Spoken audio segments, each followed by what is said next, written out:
Inatasan ni Pangulong Ferdinand Marcos Jr. ang Department of Social Welfare and Development na bigyan ng cash assistance sa mga sari-sari store owner na apektado ng implementasyon ng price ceiling sa bigas.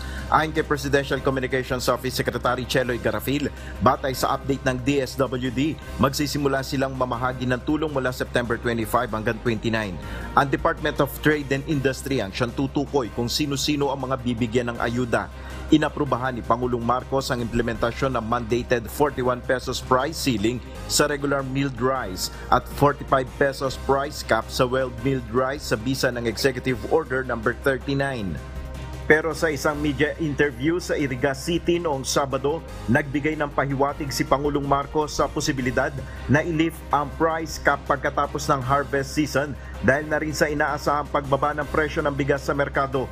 Pagpasok ng ani, dahil papasok na, nag-aani na tayo, at pagpasok niyan, sa palagay ko makikita na natin na bababa yung presyo, market forces.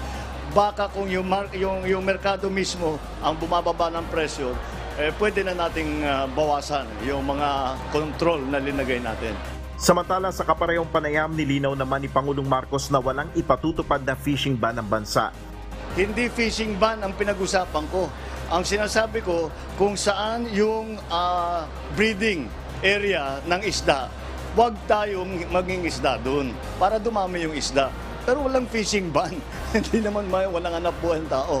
Binigyan din ng Pangulo na ang overfishing sa municipal waters ay nananatiling seryosong problema sa fisheries sector. Nel Maribuho, UNTV News and Rescue, Diyos ang aming sandigan, serbisyo publiko ang aming pinahalagahan.